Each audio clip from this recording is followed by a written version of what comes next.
This episode, we talk about money-free weekends, weddings on the cheap, and a fun do-it-yourself project. This is the Living Young and Free Show, giving the 25 and under crowd tips, tricks, and hacks to get the most out of your money. Hi, I'm Cheryl, and welcome to episode 26. This episode marks the 26th birthday of the Living Young and Free Show, if you count each episode as a year in show years, which I do.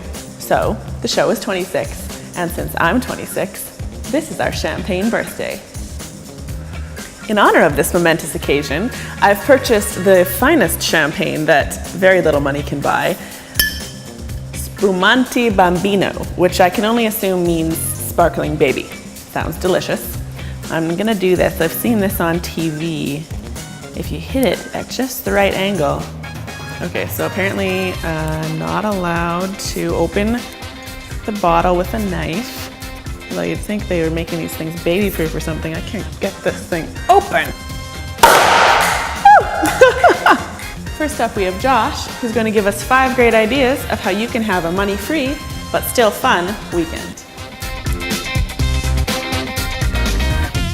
Thank you, Cheryl. While scouring the internet, I found some pretty fun things to do. Things that are so fun, they'll make your head explode with awesomeness. Number 1, there's lots of classes out there on how to use programs you're not familiar with. And there's lots of programs out there that are free for you to use. I made this little tidbit with a free program I found online. I think it's official, Josh. We're lost. Nonsense, Cheryl. I know what I'm doing. If you say so. I do say so. There's nothing to worry about. Hey, Cheryl. We've got company. Ah, there you are. Glad to see you. Take care of things here, will you? You will? Oh, good. So glad to hear it. See you later. I have to do everything around here.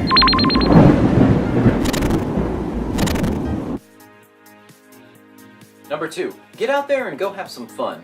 Get your friends together and go on a walking trail or just go outside and play. The outside is free. Here's a real live picture of me enjoying the outdoors.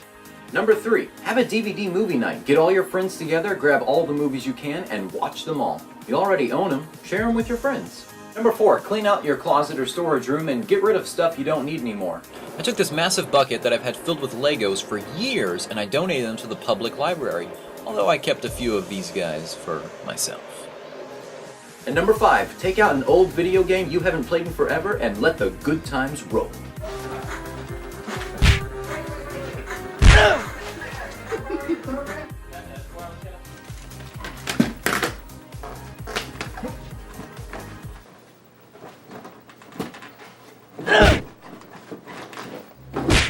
Back to you, Cheryl. Thanks, Josh. I don't know if you noticed, but I have tornado powers that can kill small digital skeletal thingy-nees, so I'm kind of a big deal. Next up, we have Kelsey, who's going to give us some tips on how being a thrifty bride can make for a happy bride.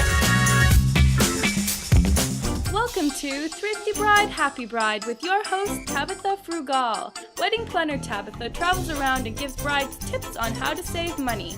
On today's episode, Tabitha visits Catherine. Catherine is a bride who does not have the budget for her expensive taste. So Catherine, tell me what you want your wedding to be like.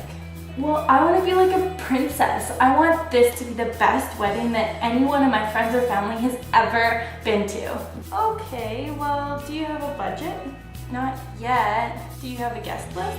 No. Okay, well, these are 2 very important things to figure out early. Set your budget by shopping around and then stick to it.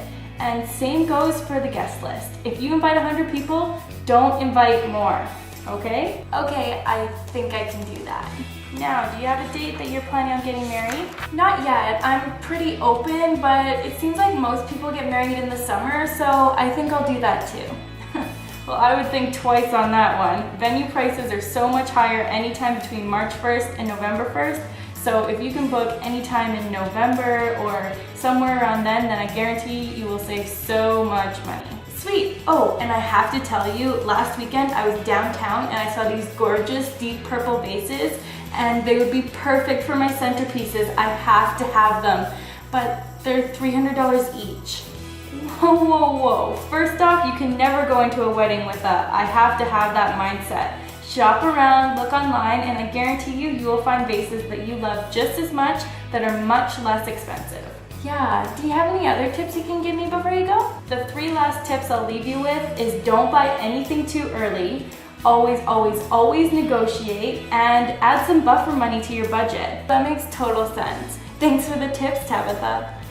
Thanks for tuning in, and remember, a thrifty bride is always a happy bride. Thanks, Kelsey. Those are some great tips. I know when I was getting married, I saved on centerpieces by renting my vases, and they ended up only costing me $1 a piece. Last up, we have Rob, who's going to show us how to make a custom clock out of a jigsaw puzzle. Today we're going to be using a nifty website called Instructables.com to build a DIY jigsaw puzzle clock for under 15 bucks. First, head out to a hobby store and pick up the following items: A clock mechanism, a jigsaw puzzle, and craft foam. You're also going to need scissors or a knife, a glue stick, Mod Podge or puzzle glue, a ruler, and an image you'd like to use for the front of your clock. Step 1. Put your puzzle together.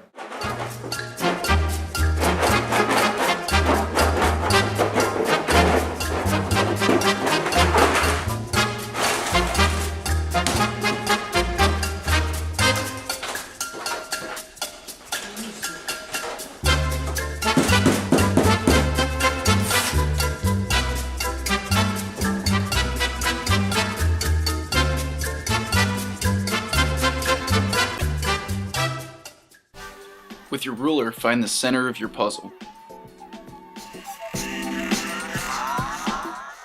Then start removing the outer pieces of the puzzle to form a circle. You can use the minute hand from the clock to help you do this. Remove 3, 6, and 9 o'clock, but keep 12 o'clock because we'll need it later. Now punch a hole in your centerpiece big enough for the clock mechanism to fit through. Next, cover the entire face of the puzzle with glue. Put your image on top of the puzzle and smooth out any bumps or wrinkles. Now flip it over, grab your knife, and cut along the outside of the puzzle. It should look something like this.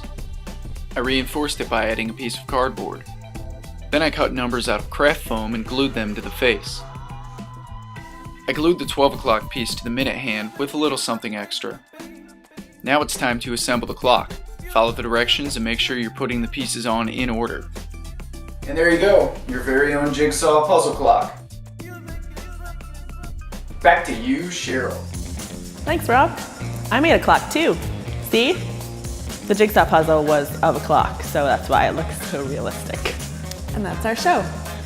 If you have any feedback or ideas for upcoming episodes, feel free to comment below or email me at livingyoungandfree@gmail.com. Join us next time for more great tips, tricks, and hacks on how to make the most of your money. Cheers! Young and Free is a credit union movement that gives young people a voice, a head start, and useful information. And if you think these 26 years and/or episodes were great, wait till you see the next 26.